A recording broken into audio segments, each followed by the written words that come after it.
Welcome to Plot Twist Radio, the show where creativity, storytelling, and the unpredictable path of the creative life all collide. I'm your host, Erin Egnatz. Hello, Carol, and welcome to Plot Twist Radio. Before we get going, can you introduce yourself to the audience? Sure, Erin, great to be here. I'm Carol Lynn, author of When News Breaks, a memoir of love and war. I am best known, frankly, as being the national journalist, the first to report the first attacks on 9/11. I was a morning anchor at CNN, and the book definitely includes that. But like your show title implies, there's definitely a plot twist. Yes, for sure. And when I was reading your bio, I was like, oh my gosh, she's done it all. So that was very interesting. I loved your memoir. It was so compelling and it was so thorough. You did an excellent job there, and we will definitely dive into that. Yeah, I really appreciate the time with you. So, like you said, you were the first reporter to break the news of the attacks on September 11th. Can you take us back to that moment and when your producer came running into the newsroom? Yes, it was the most ordinary news day. Just as people remember that bright blue sky over New York City, I remember what an incredibly slow news day it was. It was painfully slow.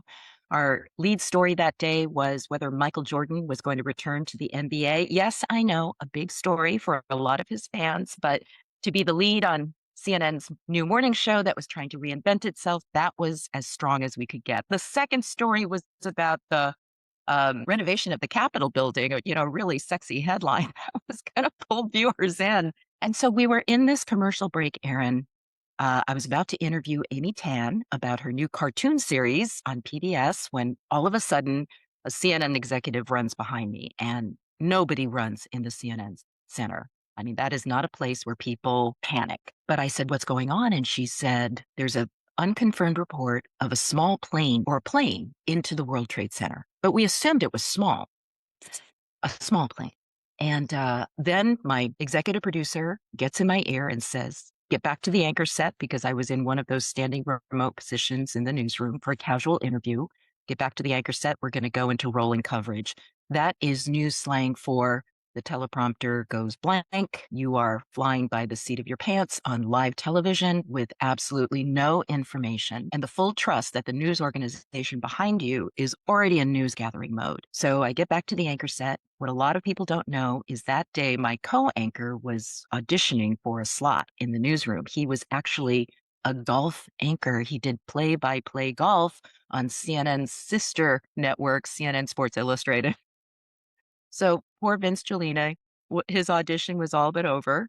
And I grabbed his arm and I said, I got you. We're in this together. Then you hear the music, you see the rolling breaking news animation on the TV screen.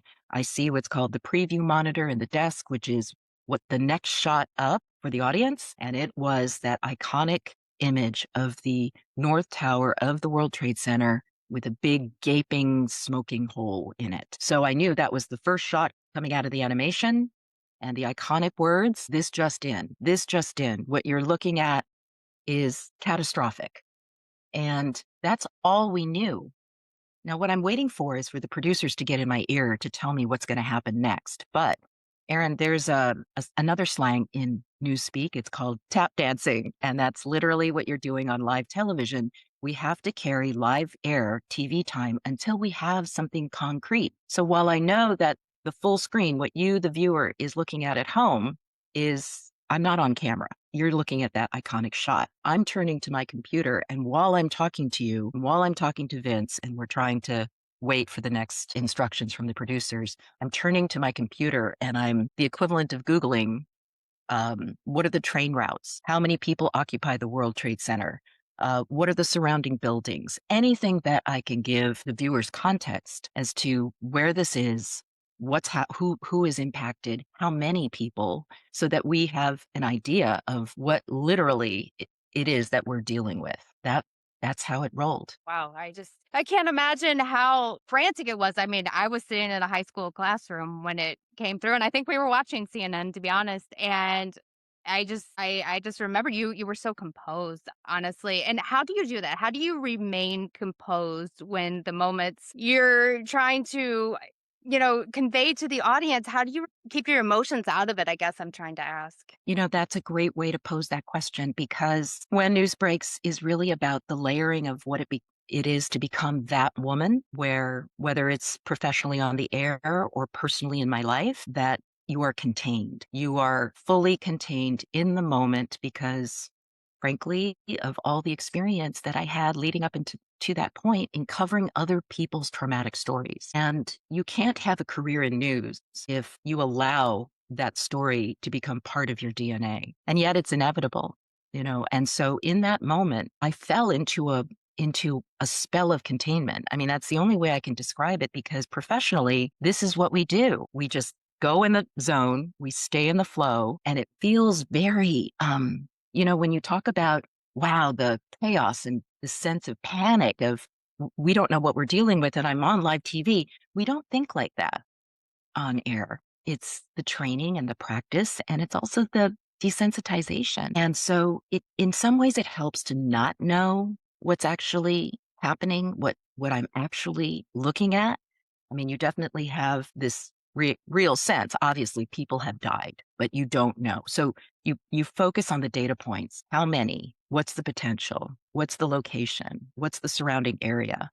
And it's that's what it feels like. It just feels like you're lasering in with this sense of anticipation. And the only way I can describe what it might feel like for people who don't do live breaking news is when you're waiting for that diagnosis and you're sitting and you're about to discover what is really happening inside your body or your loved one. And it's a feeling of anticipation, but it's a gripping feeling. Yeah.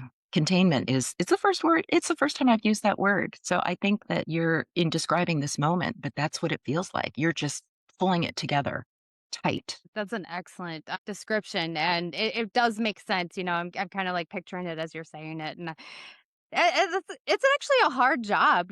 Just me doing this is hard. I can't imagine on air as it's happening. You did a really good job with it, and you spent years reporting on other people's lives. Was it difficult when you switched over to writing about yourself? My gosh.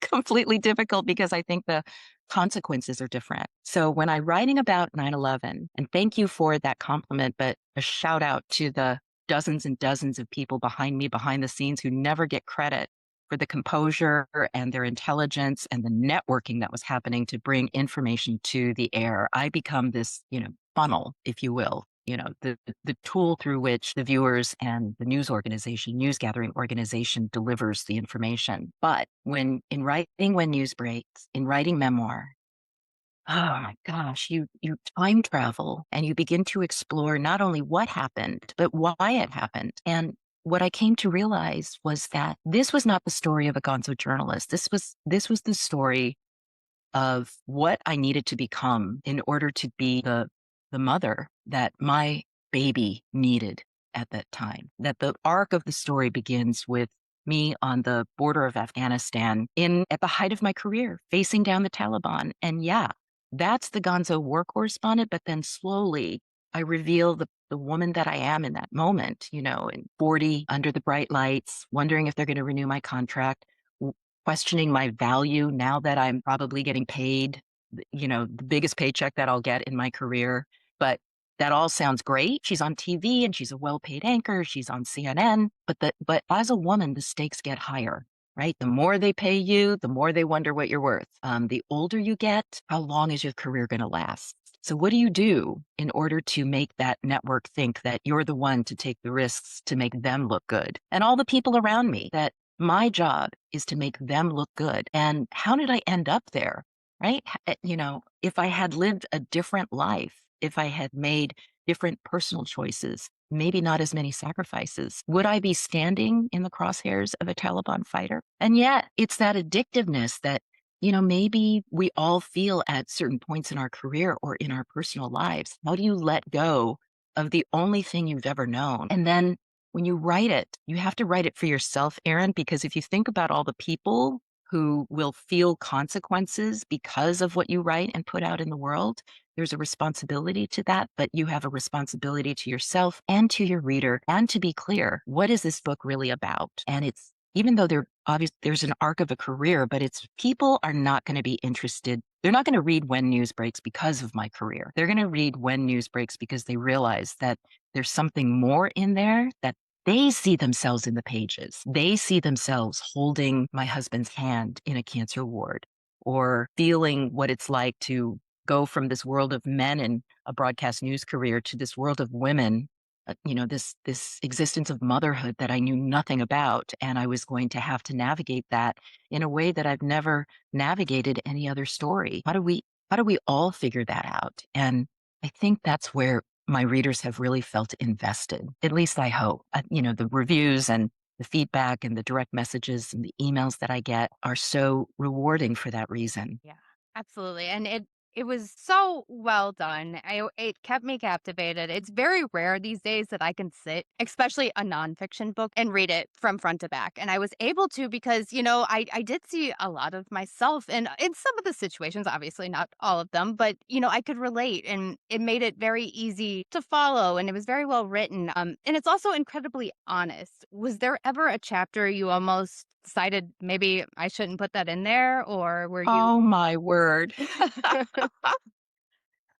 Yes, because nobody's asked me about this scene, which I find really interesting. So, when I describe my marriage and you have to believe how beloved Will was. This older newsman, so charming, so ridiculously careless, and yet so deeply caring.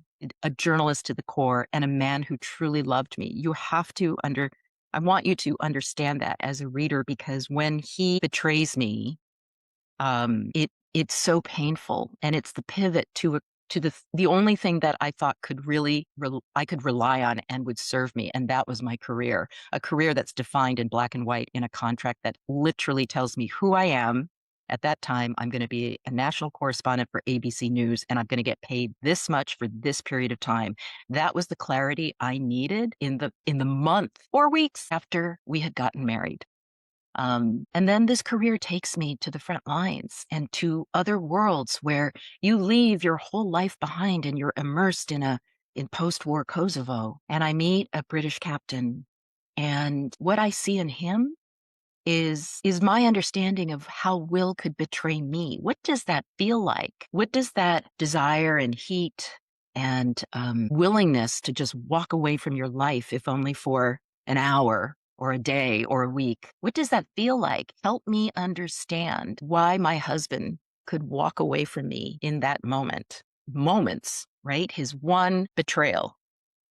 And when I first wrote chapter one, I made a glancing reference to this British officer. And then I left it alone. I thought, I didn't need to write about it. I can just kind of flirt with the idea and move on. And that's where your beta readers, now these are early readers, when it's just the manuscript is just finished and you're trying to see if you really have something. And I had a beta reader who's also an author. She was a published author. And she goes, "Well, you're going to write more about this, aren't you?" No, no, no, don't think that's necessary. She goes, "Yes, you do. If nothing else, you need to write it so you have it. You can always delete it. You can always not include it, but you need to explore this. You can't hint at something that was so important to the arc of your marriage." And when I wrote that chapter, I wrote it with this tenderness, not for him, not for this officer in a war zone. I think I wrote it for myself, to give myself grace and forgiveness, knowing that my daughter was going to be reading this, knowing that nobody in my present life knew about this, or my work colleagues. It was one of my best kept secrets. Why would I publish this? Because do you understand what the arc of our marriage is to understand why I had to eventually walk away from the career, the only thing that I thought was I could ever count on, and how that happens, and how looking in my baby's eyes at a critical moment taught me more than I had learned in 20 years of journalism. And so to write that, I had to write that for myself, to understand that, I'm not going to allow myself to be defined by grief. I'm not going to allow myself to be defined by my worst mistake. And I'm going to have more empathy and compassion for people who find themselves doing things that are out of character, because I think that's what we are, as we're human. And we do many, many things to understand our grief or our pain, or why we hurt the ones we love, or why they hurt us.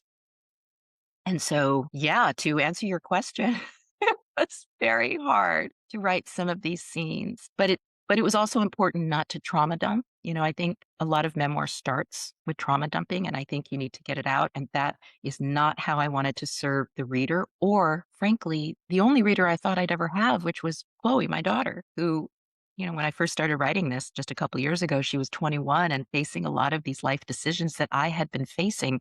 And she only knew me as the mother I presented, right? As we parent our children, we set the example. But she didn't know fully the whole story of her biological father and the woman that I was and how she came to be. And I thought it fair that she know. That is very powerful, and it seems like you made the right decision by putting all that in there. It's hard, but it seems almost therapeutic for you as well to get it out there. Yes. Yes. There's a main character in the book, Jodie Fleissig. She's a senior executive producer at CNN. She was the one in the control room on 9/11. She was the one who was in my ear.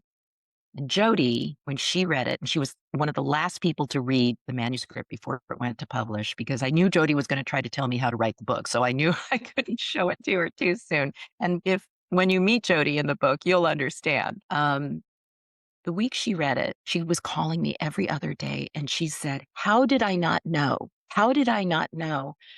How was I not there for you in the ways that you needed me to be?" And I said, "Because Jody, sometimes we can't know everything about everyone, and yet you can still love them. And it wasn't that we don't have a true friendship, but some things are private until they're not. They're private until they're not. And in, I hope, my case, it's because I believe the story is going to serve someone else, that it will be in service of someone else's life.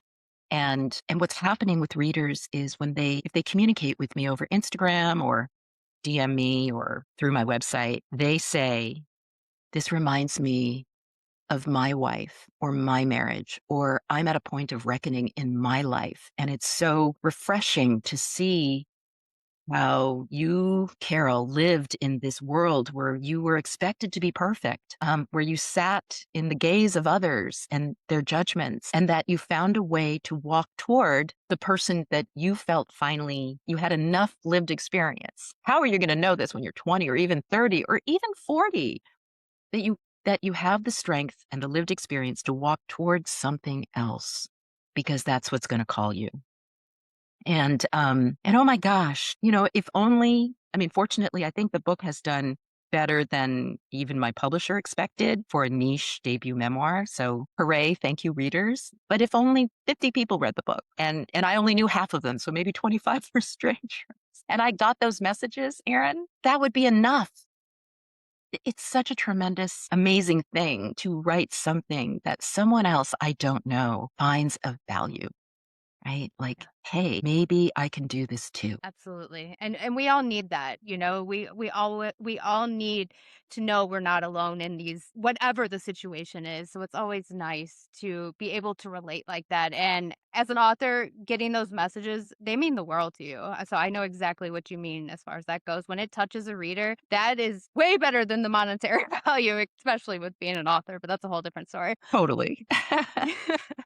Now, one theme, and you kind of touched on this a little bit, but it really stood out to me is the constant tug of war between ambition and expectations, especially for women. Do you think women are still being asked to choose between career and family? Absolutely. Look, I believe that you can have it all. It just may not happen all at once. Behind the scenes, when I'm interviewed, when I'm interviewed about the book, a lot of female hosts and news anchors will tell me off camera, off mic, this is what's happening in my life. For people who are employed in traditional media, my contract's coming up. I'm perimenopausal 45. I still look good, but there's always the but. And it's like, why? Why are we still there? Why do only now you have to build a brand? So it's not just enough to show up anymore. It's not just enough to work really hard. People have to know who you are before they're even willing to meet you on the air. And so I think that's made it a whole lot harder. And, when you have a culture now where it's big breaking news that someone like a Kylie Jenner tells you the details of her breast implants so that you too can spend tens or hundreds of thousands of dollars to live the dream. That wasn't even a thing back then. And that was hard enough for me, right? I could do big breaking news and I would get emails about what's my lip color or what am I wearing?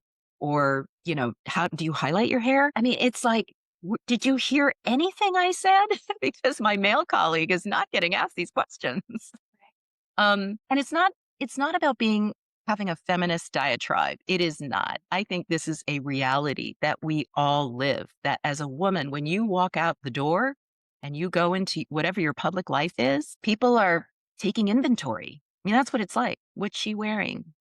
What are her shoes? What's her lip color? Why isn't she wearing enough makeup? Why is she wearing too much makeup? It's always something. And we as women serve it up, right? Because we ask ourselves that same question. When we look in the mirror, we're not just checking for symmetry like maybe a guy might, or, the men in my life. Um, we're checking for all kinds of things, right? How do we live in the minds of other people? What are they going to think of me when they look at me? I seriously do not think the man in my life thinks that way. I think he just wants to make sure nothing's, out of place. And then he just walks out the door and lives his best life. Yes.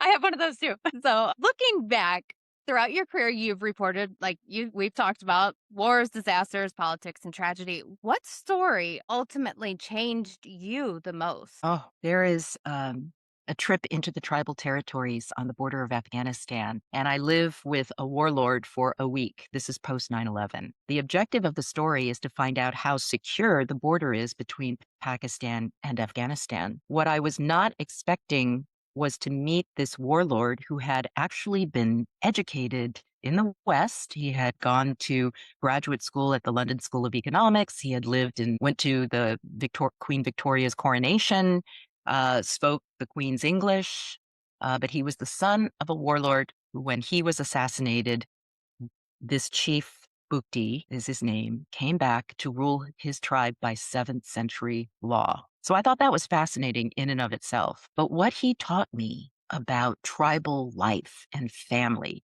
and the things that we in the West might not understand or accept. There's a scene at dinner in When News Breaks when he introduces me to his granddaughters who are age 9 and 10. And he tells me how he's going to promise each for marriage. One already was promised to her cousin. The other he was saving. Now they're 9, they're 10.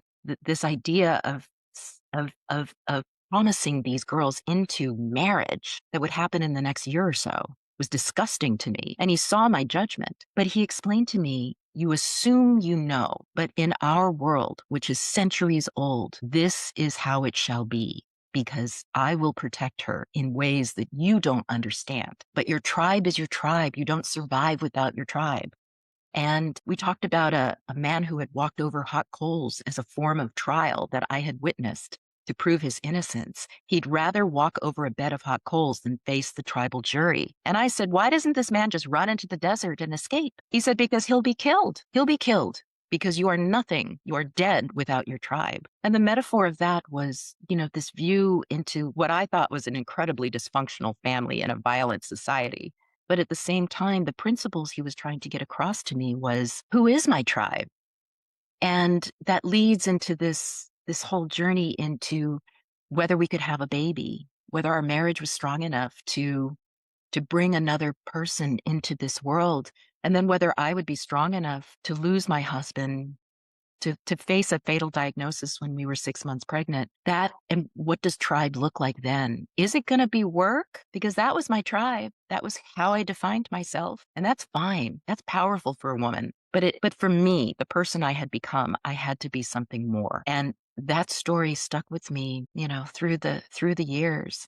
As I not only began to look at something that was so foreign to me and yet so relatable, this idea of how do we survive without our tribe? That is very, very powerful. We all make our judgments, of course, for obvious reasons when you hear, Yeah, a 9-year-old we're just cry. human. Yeah, but when you look at it like the way you did, it really does have a deeper meaning to it. That's powerful stuff there. I didn't even know about the tribes, honestly, until I was reading your book. I didn't know really about any of the tribes or anything over there. No, we didn't either, and that's the beauty of journalism, and I'm certainly not advocating for child brides. I Right. think what I'm doing is using my journalist brain. If people actually believe in an effort toward unbiased reporting, but to understand something that is so different and disgusting, and I definitely write it that way. I definitely, have this sense of condemnation for the act itself. But I think what he was talking about was a society even he, the most powerful person in his world, the things that we cannot change, but the things that we can change within that construct. Like, yes, she'll marry, but she won't have relations with him until she's of age. And so she'll be in service to his family for the years as she matures. That he will ensure. So the things you can control and the things that you can't control, because that is the way his world, is built. So I just wanted to be clear about that. Yeah. I am not for child brides. But but yeah, I think it's, relating to things that we don't understand. And I think that's the value of books and immersing into someone else's story and having an open mind and learning from that. And then seeing what seeds of that story are carried with you through time and why. That's so true. It is so true. And very well said. And yes, I agree. No child brides. But thank you so much for joining me. I've truly it's been an honor to talk with you. Where can the audience find you? Oh, they can find me certainly on Instagram or Facebook at Carol Lynn Now. And I love direct messages. And if they've read if they've read the book, please add your comments to the public dialogue. Even if you didn't like the book, that is still of value. And tell me why. Tell the public why. I hope you do like the book. But when news breaks, a memoir of love and war is really about when news breaks for you, and I think that's where the story lives. My story is your story. And let's just carry that forward. But yeah, visit me on Instagram. You, Aaron, just text me. I will for sure.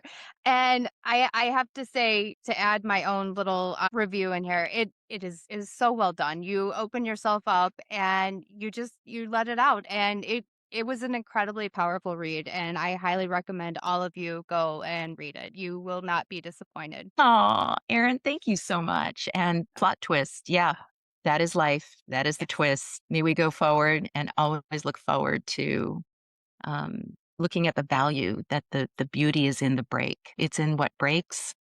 And we just have to look for the value in its beauty. And I wish that for all the readers. Thank you so much. This is like I said, this has been an honor. I will make sure that all of your links are in the show notes. Thanks, Aaron.